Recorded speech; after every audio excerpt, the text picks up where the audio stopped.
ఈరోజు మన మధ్య కొంతమంది అడిగే వాళ్ళు లేరు అనేటటువంటి ఒకే ఒక్క ఆలోచనతో ఏం చేసినా చెల్లిపోతుంది అని చెప్పి అనుకుంటున్నాను. అడిగే అమ్మ లేదు, సరిచేసే నాన్న లేడు, భార్య దగ్గర లేదు, భర్త దగ్గర లేడు, ఒంటరిగా ఉంటున్నాను, ఈ ప్రాంతం నాకు కొత్త, అందరూ కొత్త వాళ్ళు, అన్ని కొత్త మొఖాలు, నేనెవరో ఎవరికీ తెలియదు, ఎక్కడ తిరిగినా, ఎవరితో ఉన్నా, దేంతో తిరిగినా, ఏ పాపిష్టి పని చేసినా, ఏ నైట్ క్లబ్కు వెళ్ళినా, పబ్కు వెళ్ళినా, శరీరాన్ని అమ్ముకున్నా, డబ్బులు అన్యాయంగా అక్రమముగా అపవిత్రమైనటువంటి పనులు చేసి సంపాదించినా ఎవరికీ తెలియదు అనేటటువంటి ఒకే ఒక ఆలోచనతో మన మధ్య నీచమైనటువంటి పాపిష్టి పనులు చేసేవాళ్ళు ఎంతమంది లేరో వినో.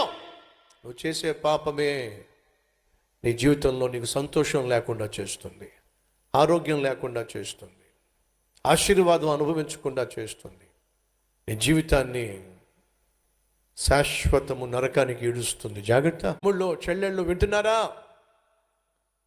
నువ్వు చేస్తున్న పాపిష్టి పని నుండి, కలిగి ఉన్న పాపిష్టి అలవాటు నుండి, ఏర్పరచుకున్న పాపిష్టి ప్రేమ బంధము నుండి నువ్వు విడుదల పొందుకున్నట్లయితే నీ జీవితానికి మాత్రమే కాదు సంతోషం, నీ జీవితంతో ముడిపడి ఉన్నటువంటి అమ్మా నాన్నల హృదయాలకు ఎంత సంతోషమో.